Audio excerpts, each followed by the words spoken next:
Bonsoir à tous, bienvenue dans Vidéo Game, notre magazine des jeux vidéo. Au sommaire, Konami dévoile des nouvelles images de PES 2011 à l'honneur le joueur Lionel Messi. Mass Effect 3 pourrait passer au multi. Nous vous dévoilerons également la date de sortie en Europe de Test Drive Unlimited 2 ainsi que sa configuration pour PC. La vidéo de la semaine reviendra sur Harry Potter et les reliques de la mort. Et le test cette semaine sera The Legend of Zelda Majora's Mask, comme d'habitude un jeu édité et développé par Nintendo, et sorti le 17 novembre 2000 sur Nintendo 64.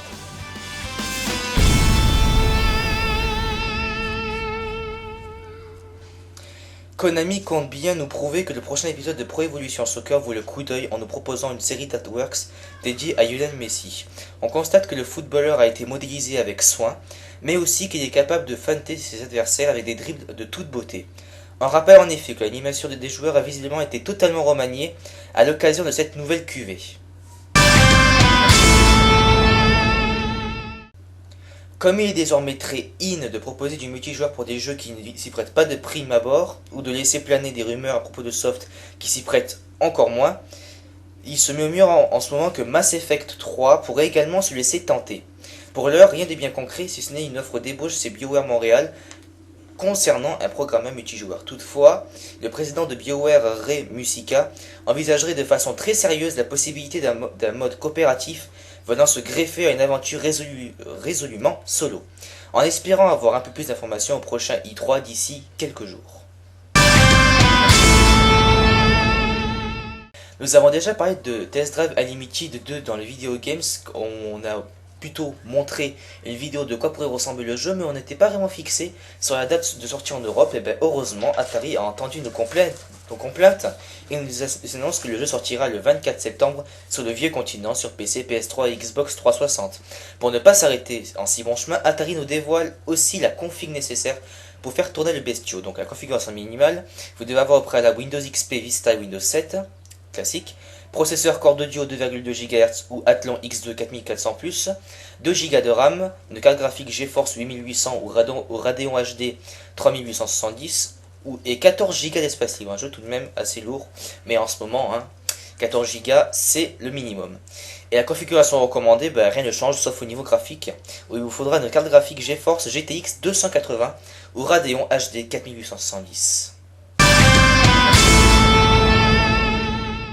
Tout de suite, on passe à la vidéo de la semaine qui reviendra sur Harry Potter et les reliques de la mort, une adaptation du 7ème film Harry Potter, un Gears of War-like, comme aime le qualifier Electronic Arts, qui nous entraîne à Poudlard. Peggy 12.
Avant tout d'abord de nous lancer directement avec le test, sachez que d'ici les prochaines semaines, Video Games testera des jeux des vraies consoles et pas émulés, comme par exemple une console qui ressemble plutôt à ça,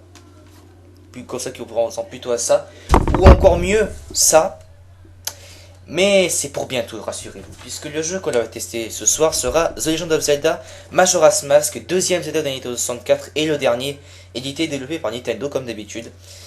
Nous avons déjà testé le premier Zelda sous le nom Ocarina of Time, dont voici les notes attribuées. Graphisme, j'ai noté 8 sur 10, animation 7, maniabilité 5, endurance 9, son 7, un total de 36 sur 50. Donc Majora's Mask conserva-t-il la magie de son prédécesseur?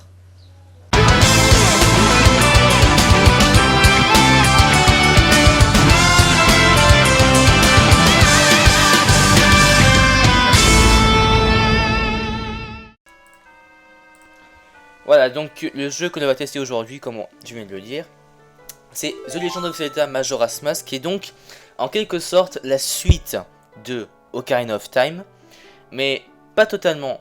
On verra que c'est pas totalement la suite, puisque déjà, premier détail, c'est que Link dans ce jeu est petit, et qui prend en fait une allure de suite, mais on va plutôt dire là que c'est un exemple assez typique de monde parallèle, puisque c'est pas vraiment tellement une suite, c'est on va dire un hors-série, un monde parallèle.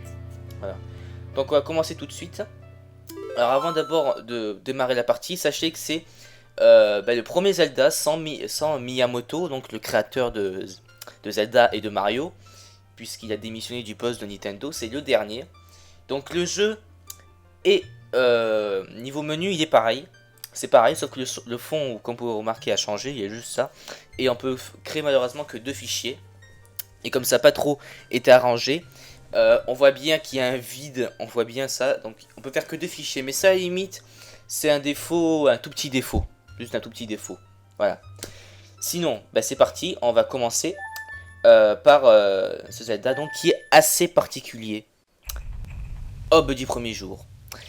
C'est un Zelda particulier, puisque en effet, c'est une endurance assez spéciale. Donc là, pour l'instant, je vais vous expliquer pourquoi je suis dans cette apparence de Mojo. Voilà, pour l'instant, d'abord, je dois vite fuir, parce que les chiens pour ça me pourchassent. Voilà, je vais me dépêcher un tout petit peu. Voilà. Donc, c'est un Zelda rempli de masques. Donc, on va dire des masques qui permettent de changer l'apparence et donc de techniques. Là, je suis en Mojo. En Mojo, plutôt je devrais dire. On commence le jeu comme ça, après on devient Link, hein, ne vous inquiétez pas. Donc c'est une endurance assez spéciale, comme on devrait en retrouver aujourd'hui, puisque c'est une endurance en fait de 3 jours.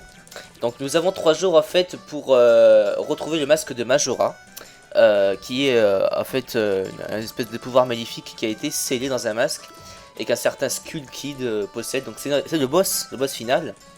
Donc Skull Kid c'est une espèce de pantin assez débile qui est en fait mis pour délirer, mais ça a totalement changé, on va dire. Voilà, donc il sait le mettre dans le monde. Donc nous avons 3 jours en fait pour éviter que la lune tombe sur Termina. Donc Termina c'est le monde hein, entier. Et voilà, donc ici nous sommes à Bourg-Clocher, qui est donc le petit village de Termina. Et donc c'est assez bizarre, puisque pour commencer le jeu, déjà, on peut apprendre une note de musique qui permet de ralentir le temps. Et c'est assez bizarre, puisque pour pouvoir finir le jeu, on doit des fois remonter le temps au début. Donc, le seul défaut qu'il y aura, c'est que vous recommencez toujours au même endroit. Bon, bien sûr, vous aurez des téléporteurs. Hein. Bon, là, j'avance un peu n'importe comment, si je peux vous expliquer. On aura des téléporteurs. Et à chaque fois que vous commencez au premier jour à 6 h du matin, très précisément au même endroit où on était tout à l'heure, on perdra tous nos noix, tous nos flèches. Il y aura toujours les items dans le menu, mais le compteur sera à 0. Voilà, comme quoi c'est assez bizarre. Et le boss final, on peut le voir au tout début du jeu, mais en fait on ne va pas totalement, puisqu'on récupère l'ocarina pour pouvoir tout faire, faire toutes les actions. Donc c'est assez subtil comme genre de jeu. Mais c'est ça qui fait, je trouve, la force. Mais je trouve que c'est assez innovant, mais assez bizarre dans un sens. Donc, moi, je vais appuyer sur Start tout de suite. Et donc, je vais prendre le masque de Zelda, malheureusement, que je n'ai pas. Voilà, c'est un des défauts, c'est que la sauvegarde foire des fois. Et on va devoir se traîner dans le mojo hein, dans tout le long. Donc, ça tombe bien, c'est tout début du jeu. Voilà. Ou même pas, je crois. Même pas. Alors quels sont les chants que j'ai? Ah non, non, non, non, non. Non, j'ai lu Ocarina. Donc en fait je dois retourner au début. Parce que là, dans ce point là, en fait il y a une porte. Et je dois apprendre le chant de l'apaisement. Qui permet au fait on a un pouvoir qui a été infligé par Skull Kid. Voilà, au début du jeu. C'est le vendeur de masques, hein, lui. Et c'est en quelque sorte, bon voilà, c'est des scènes plutôt marrantes.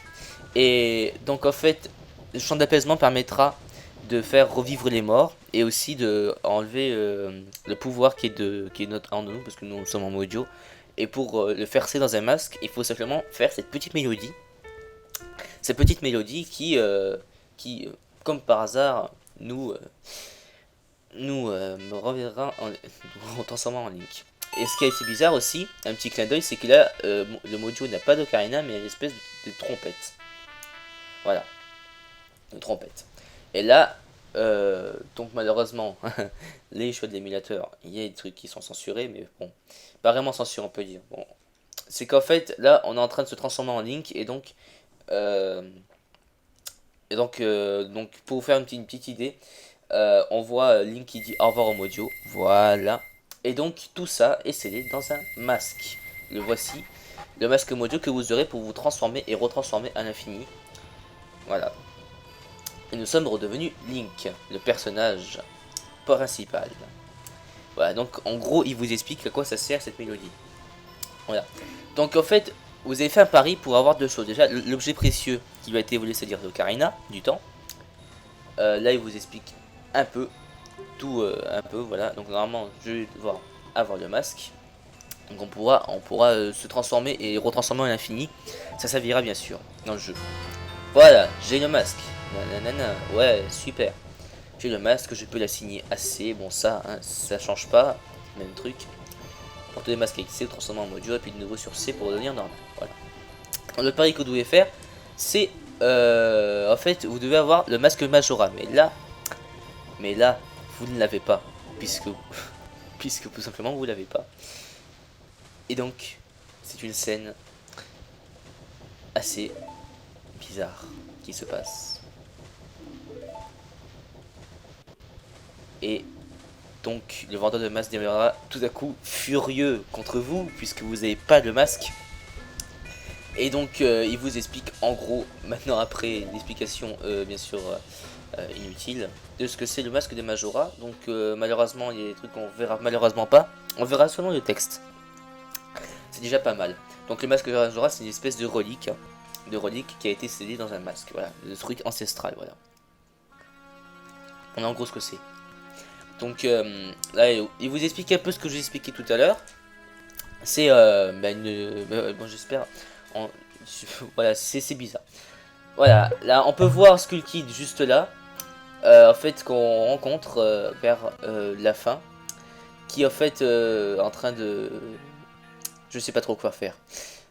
Ne posez pas de questions sur les effets qui ont été choisis. Voilà. Donc ben je pense que je vais ah non même pas. Ça c'est quand on va dire une scène. Ça on va dire c'est quand c'est la lune qui s'écrase en quelque sorte, parce que on va dire ça se passe pareil. Puisque si vous n'arrivez pas à temps et que la lune s'écrase, et ben vous recommencez le jeu comme si vous remontez le temps. C'est pas vraiment grave, vous recommencez pas vraiment au tout début, ça serait vraiment absurde. En tout cas, vous perdrez tout ce que vous aurez fait, mais voilà. Donc maintenant une question se pose. Bon là, c'est aucun rapport avec l'image. Une question se pose. On doit battre 4 boss, dont un final. Si on remonte le temps, le boss n'est pas battu. Comment dire? En fait, vous devez rebattre le boss, mais c'est assez subtil. Ça, j'ai pas trop bien compris comment on fait vraiment. C'est quelque chose de bizarre, on va dire. On doit battre le boss. On a ainsi ces morceaux qui permettra de faire l'ode de la paix. Ça sera la mélodie à apprendre en dernier pour battre Skull Kid. Et aussi, comment trop dire? Comment vraiment dire, c'est assez bizarre, on va dire. Ah, ouais, bien sûr, là il vous supplie de ah ouais, masque Majora, voilà, ensuite il redevient content. C'est l'histoire. Voilà. Voilà, donc pour la fin de cette petite histoire, on va maintenant consacrer 10 petites minutes pour aller. D'abord pour assigner le masque Mojo AC. Allez, c'est parti. AC ici, voilà. Donc bien sûr, la sauvegarde qu'on a dans le menu pause, elle n'y est pas, puisque pour sauvegarder, vous devez simplement remonter le temps à 0. Voilà. Ce masque, blablabli, blablabla, blablabla. Donc vous aurez en fait 4 boss, donc 4 coins du monde, c'est-à-dire la marée, la montagne, l'océan et le canyon, le nord, l'est, l'ouest et l'est. C'est aussi simple à comprendre. Voilà, aux 4 endroits. Donc en fait, ici, comme vous pouvez remarquer, il n'y a plus Navi, mais il y a Tael, qui est en fait une fée comme Navi, et qui en fait n'a aucun rapport avec, avec Navi. Juste, c'est une fée, et elle a un frère qui s'appelle... justement, je me suis trompé. Puisque je confonds toujours tout le temps les noms. Il me semble que Tael... attendez, il me semble que Tael, c'est qui? Je sais plus comment avoir le nom. Ah oui, voilà. Non, c'est Taïa. Taïa et Tael, c'est son frère. En fait, la différence, c'est que l'espèce de lumière, c'est violet. Voilà, c'est pour dire que c'est un garçon. Voilà, en gros. Donc, on va sortir. Avant de sortir, on va déjà faire le chant du temps. Si je me rappelle bien ce que c'est. Le chant du temps, qui vous permettra donc de remonter le temps au premier jour. Et donc, c'est vraiment recommandé de faire ça pour sauver et retourner à l'aube du premier jour. Et on remonte le temps, on remonte le temps. Et vous retournerez donc à l'aube du premier jour. Voilà. Voilà.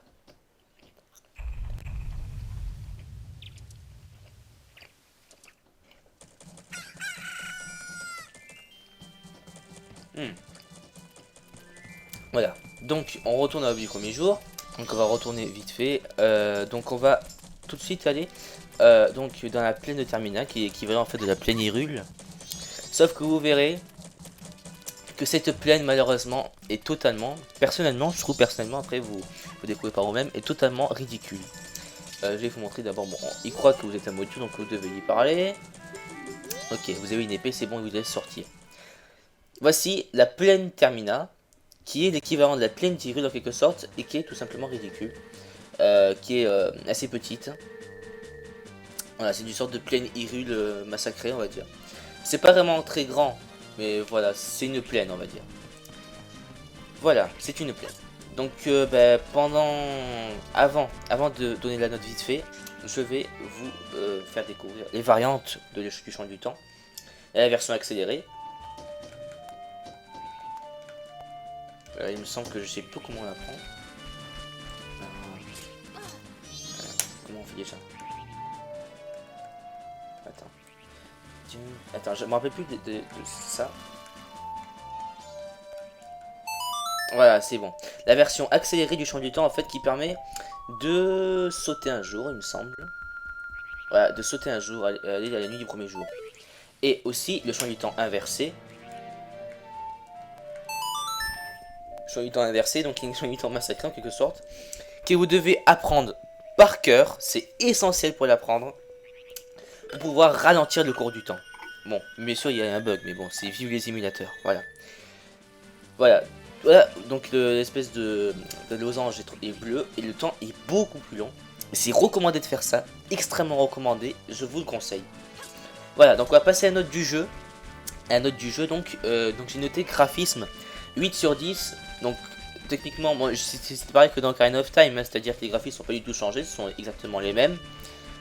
Eux n'ont pas changé. Animation 7 sur 10 également, pas vraiment de choses à vraiment dire de plus. Maniabilité 7 sur 10, la maniabilité a été doublée. Était quasiment doublée, hein. Enfin, non pas vraiment doublée. C'est qu'en fait, vu les variantes des masques, la maniabilité a été améliorée, on va dire. Endurance 8 sur 10, endurance un peu moins longue que Ocarina of Time. Ça prouve que de la magie qu'on retrouve dans Ocarina of Time, on ne peut pas vraiment la retrouver dans Majora's Mask. C'est assez subtil, Et voilà, les sons 8 sur 10, des sons améliorés en fait. Les sons de Link ont été améliorés, on va dire modernisés, c'est pas exactement les mêmes. Mais voilà, donc 38 sur 50, c'est la note donnée pour Majora's Mask. Et donc, qui est un peu plus, 2 points de plus par rapport à Ocarina of Time. C'est un jeu pour avoir, qu'il faut vraiment posséder, vraiment posséder. Vraiment posséder. Voilà, donc il reste encore un peu de temps, donc je vais... on va peut-être avoir l'histoire de Skull Kid, ça tombe super bien. Alors, on va vite fait aller au premier monde, le monde du marais, c'est là que vous commencez vraiment le jeu. Donc, c'est parti. Pour avancer, je dois un peu plus vite. Ouais, je fais juste un peu n'importe quoi. Hop, je vais avoir un peu de vie. Voilà, la vie qui est là.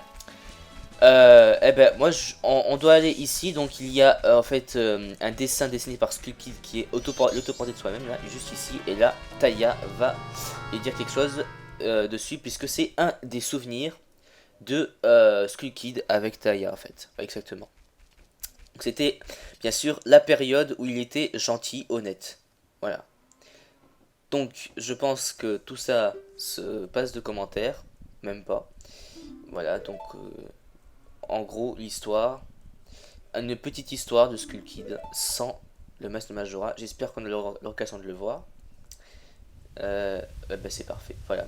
Donc en fait vous reconnaissez l'endroit, c'est la plaine Termina, partant de pluie. Et avec l'effet qui, je crois, oui, qui se cherche, je crois, qui est en train de voler un peu partout. Voilà, c'est Taya et Tael. Voilà, Tael c'est le violet et Taya c'est la jaune là. Et donc on voit Skull Kid qui est à l'intérieur de ce rocher assez bizarre, qui est en train en gros de crever de froid. Non, on doit le voir. Bon là c'est Tael qui a froid, voilà. Cette scène je la connais par cœur personnellement, voilà. Et on voit Skull Kid qui crève de froid comme un SDF.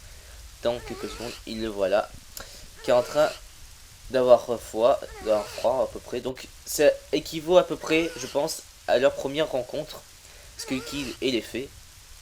Et donc le lendemain de ce mauvais souvenir, bon ça c'est un mauvais souvenir, mais on va dire c'est leur première rencontre. Et bien sûr, au lendemain de leur mauvais souvenir, nous avons donc il fait beau le lendemain forcément, et ils commencent à jouer. Et voilà, par jouer avec une musique donc de Ocarina of Time qui a été reprise, vous pouvez la reconnaître, qui est l'équivalent des musiques des bois perdus, hein, qui on retrouve aussi dans Majora's Mask. Voilà, pendant que nos fées s'amusent avec Skull Kid, là on voit qui dessine. Je sais, je fais des commentaires assez débile, je sais, mais je vois pas trop comment on peut... je vois pas vraiment qu'est-ce qu'on peut dire sur ça, très franchement. Voilà. Et donc, il jouait des mauvais tours, voilà, super, vous pouvez l'apprendre. Mais là, ce qu'il a fait, je vais vous expliquer tout de suite, c'est qu'il a piqué le masque à un vendeur pour faire une petite blague, parce qu'il est très farceur. Et donc, qu'est-ce qu'il trouve dans le sac du vendeur de masques? Il trouve le masque de Majora. Ici, qui est en quelque sorte la mascotte du jeu, hein, parce qu'on le voit un peu partout. Et donc, depuis qu'il a obtenu ses pouvoirs, il est devenu très méchant. Voilà, en gros c'est ça, c'est l'histoire du méchant gentil. Voilà, et après vous connaissez la suite. Donc je vous remercie d'avoir suivi ce vidéo game, cette magnifique histoire. Je vous remercie d'avoir suivi ce vidéo games, et à la semaine prochaine pour un nouveau test et de nouvelles actualités.